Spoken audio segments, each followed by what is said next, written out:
Assalamualaikum warahmatullahi wabarakatuh. Jadi di sini saya akan menjelaskan mengenai keterkaitan antara mata kuliah e-business dan juga final project presentation dari internship saya dengan role sistem analis. Jadi di sini saya akan coba menjelaskan keterkaitannya antara mata kuliah tersebut dan juga project yang saya kerjakan seperti itu. Jadi untuk final project yang saya kerjakan adalah mengidentifikasi perbaikan pesawat dengan library NLTK. Itu salah satu proses NLP atau Natural Language Processing. Jadi untuk tujuan internship saya adalah seperti ini. Kemudian ini adalah project intern yang saya kerjakan, di mana di sini ada latar belakang, ada beberapa poin latar belakang, yaitu adalah tingginya kompleksitas perbaikan pesawat, kurangnya efisiensi dalam mencari informasi, kesalahan dalam input data, waktu perbaikan yang lama, dan juga kebutuhan akurasi informasi secara detail. Jadi untuk latar belakang masalah ini adalah berdasarkan identifikasi proses bisnis dari perusahaan, di mana dari tingginya kompleksitas perbaikan pesawat, di situ adalah mengaitkannya dengan proses bisnis.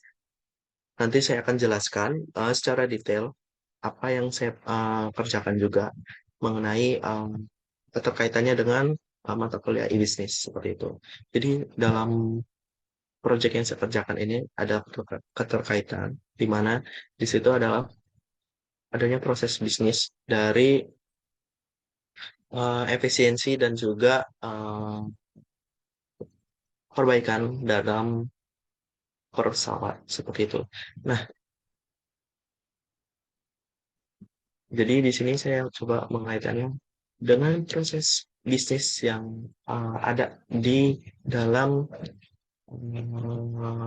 proyek yang saya kerjakan. Jadi dalam istilah industri ada yang namanya blueprint. Jadi blueprint ini adalah dokumen yang memudahkan proses bisnis pengembangan dan implementasi seperti itu. Jadi untuk struktur blueprint itu adalah business requirement yang utama. Jadi di sini business requirement itu adalah kebutuhan bisnis dari user, stakeholder, dan sebagainya macamnya. Jadi dari situ kita bisa mengidentifikasi apa yang diperlukan, apa yang akan dikerjakan, dan apa yang perlu dikembangkan. Seperti itu. Nah, untuk bab 2-nya itu adalah System Solution Design and Scope of Work.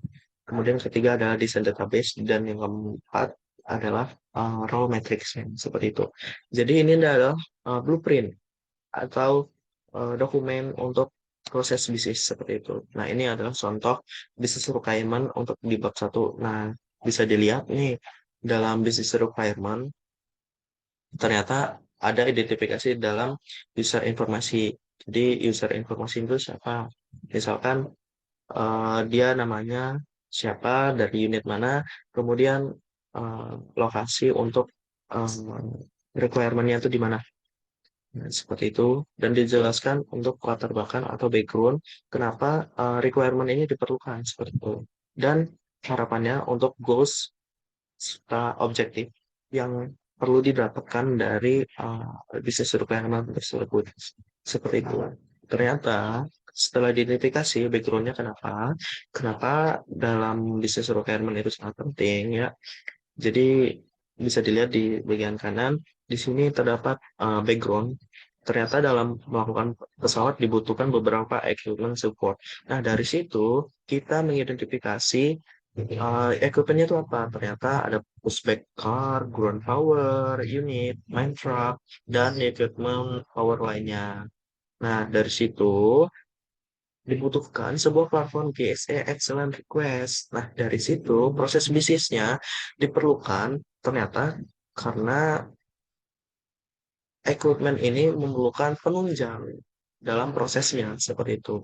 Dan goalsnya yang untuk bisa kayak adalah mengurangi non-value add dan efisien waktu dan juga mengurangi human error, memudahkan pencarian data request seperti itu untuk proses bisnisnya. Nah, ini adalah System Solution Design and Scope of Work dari blueprintnya. Jadi dijelaskan flow proses bisnisnya itu seperti apa, dimulai dari start, kemudian ada masuk ke proses request GSS service, kemudian setelah dari GSS service dia diterima, di receive, request-nya. Kemudian masuk ke proses pemilihan decision making. Jadi apakah dia eh, kalau dia perlu update request, maka yes ke bagian alur yang ini.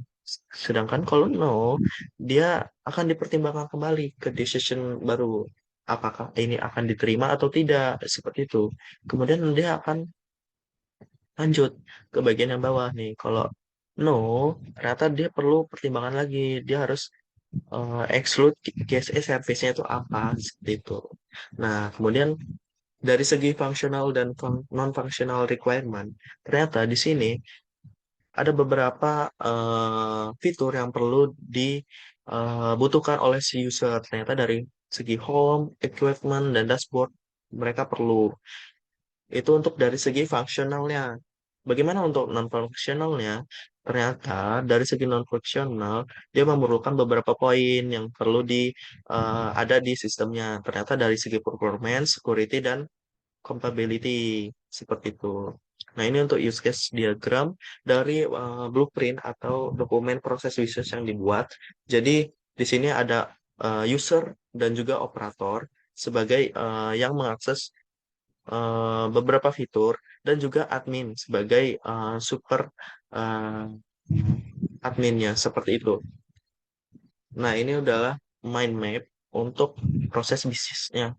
Jadi, ketika merancang sebuah dokumen, di sini kita memerlukan suatu mind map dan perlu ada pertimbangan dari setiap alurnya seperti itu. Nah, untuk selanjutnya ini adalah integrasi diagram. Nah, dari aplikasi yang dibuat itu nanti akan mengakses apa aja. Ternyata dari segi user interface hanya memerlukan laptop dan desktop aja ternyata dari user. Kemudian untuk sistem supportnya apa yang diperlukan? Ternyata perlu LDAP dan aplikasi SOA seperti itu untuk database-nya. Nah, dari situ kenapa memerlukan LDAP? Ternyata di sini dijelaskan LDAP itu dilakukan untuk autentifikasi user. Jadi tidak sembarangan orang yang bisa masuk ke dalamnya, cuma user tertentu aja. Nah, kemudian aplikasi SOA ini itu apa? Jadi application SOA itu untuk mengambil data pegawainya. Kemudian kenapa hanya perlu laptop dan desktop dari perbincangan proses bisnis dan user itu hanya diperlukan menampilkan dari website aja, jadi tidak perlu uh, device lain, hanya laptop dan desktop. Nah, di sini adalah kelas diagram dan roll table kelas diagramnya. Jadi setelah diidentifikasi kemauan user itu apa, ternyata ada beberapa kelas diagram yang diperlukan. Dan juga roll table diagram. Ada beberapa poin kan di sini ada type equipment, equipmentnya apa, request, deliver, dan master status. Nah, dia akan dicek oleh admin terlebih dahulu. Dicek oleh admin, apakah perlu dicek admin? Setelah dicek admin, oh ternyata cuma sampai di admin nih. Udah, sampai situ aja. Terus sebagai operator, kalau dia sebagai operator, maka dia merangkap juga sebagai admin. Kalau user bagaimana? Oh ternyata user itu sebagai operator juga sebagai admin juga. Jadi user ini yang paling tinggi urutannya user, operator, dan juga admin seperti itu. Nah ini untuk mockup desain yang dibuat oleh teman atau rekan kerja saya. Jadi ini berdasarkan proses bisnis dan juga uh, requirement user seperti itu. Nah ini untuk desain database dan juga raw matrix yang digunakan. Jadi raw matrixnya itu ada admin, operator, dan user seperti itu. Ternyata dari admin itu akan mengakses home, kemudian dia akan menampilkan admin dashboard. Kalau dia role admin, dia hanya perlu mengecek equipment-nya eh, dengan meng-view dan meng-add. Kemudian untuk equipment type-nya dia akan mengisi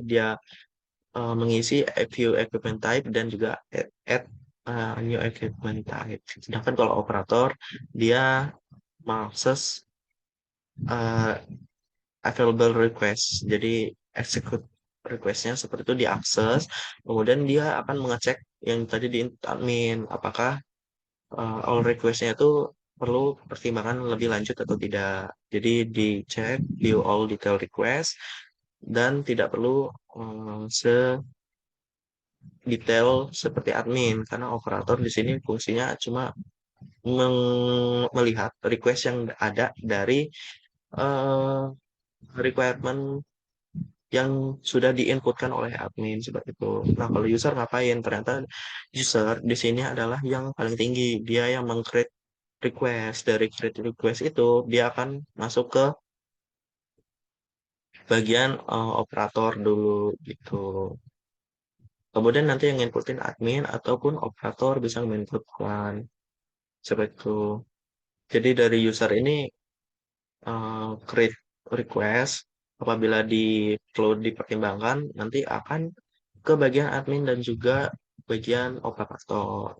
Nah, kalau admin dan operator itu ternyata masih memerlukan informasi yang lebih detail, ada metode atau fitur cancel request. Jadi di cancel request dulu, habis itu diperbaruilah di create request yang baru seperti itu. Nah, untuk keterkaitan antara mata kuliah e-business dan juga role dari saya di magang ini sebagai sistem analis seperti itu. Jadi ternyata dalam proses bisnis perusahaan memerlukan suatu dokumen dan juga proses bisnis yang pasti. Jadi kita memerlukan yang namanya business requirement. Dari sini kita mengidentifikasi usernya siapa, kemudian latar belakang dibuatnya apa, dan objektif serta goals yang didapatkan itu apa, seperti itu. Nah, untuk penjelasan dari saya mengenai keterkaitan antara mata kuliah e-business dan juga project magang saya seperti itu. Terima kasih. Wassalamualaikum warahmatullahi wabarakatuh.